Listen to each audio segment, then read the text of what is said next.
kembali lagi bareng aku Risma Agnia yang selalu siap nyuguhin berita paling panas, paling pedes, dan paling bikin alis kalian naik turun kayak grafik saham.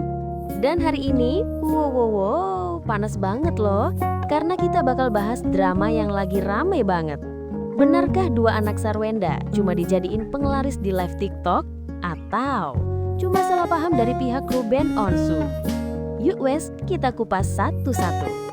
Segmen 1, ricuh dimulai. Jadi gini ya pemirsa, Ruben Onsu ini ternyata kesel berat waktu tahu dua anaknya Thalia dan Tania sering muncul waktu Sarwenda sama Giorgio Antonio alias Gio lagi live jualan TikTok. Nggak cuma kesel, beliau sampai ngirim keberatan lewat kuasa hukumnya, Minola Sebayang. Dan statement Minola ini, aduh, pedesnya bukan main. Dengan tegas ia bilang, anak kecil nggak boleh dieksploitasi, apalagi live sampai malam. Anak itu kan harusnya belajar, bukan live. Loh. Begitu keluar kalimat itu, netizen langsung heboh. Segmen 2, Sarwenda santai tetap anggun, tetap damai. Sementara di sisi lain, Sarwenda tampil di acara FYP Trans 7. Dan reaksinya apa? Bukan nangis, bukan ngamuk, bukan menyangkal. Beliau malah santai benar, dengan nada adem, dingin, adem lagi. Gak tentu durasinya, kadang 14 jam, mulai jam 8 pagi sampai jam 1 malam. Break cuma 3 jam. 14 jam? Netizen langsung narik nafas. Astaga bunda, kok bisa kuat gitu toh? Dan Sarwenda menjelaskan kalau semua konsep live termasuk duet bareng Gio itu permintaan brand. Nggak ada unsur setting-setting drama Korea di sini. Nggih. Segmen 3, anak-anak masuk ke frame. Kesel atau kesel banget? Nah, ini inti keributannya. Karena ternyata selama live, Thalia dan Tania beberapa kali muncul.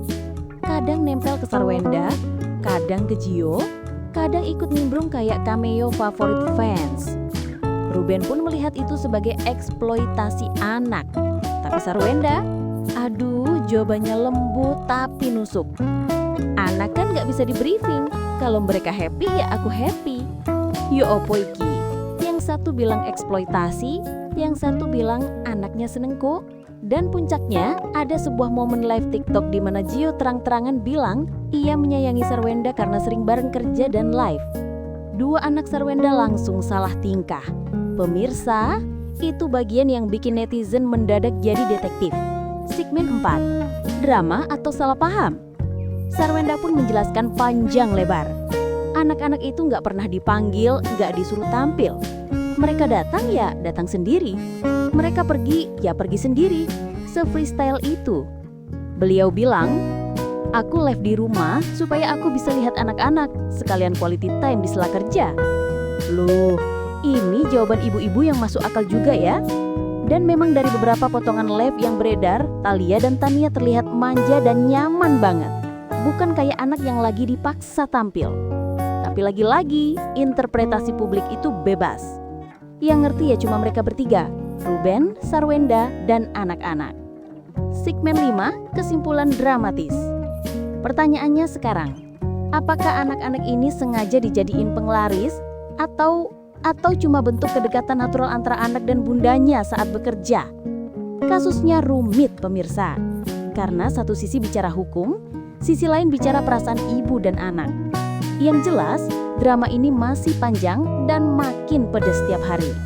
Dan aku, Risma Agnia, tentu akan terus ngemanin kalian ngulik setiap detailnya dengan gaya serius, santai, julid menggelitik ala aku.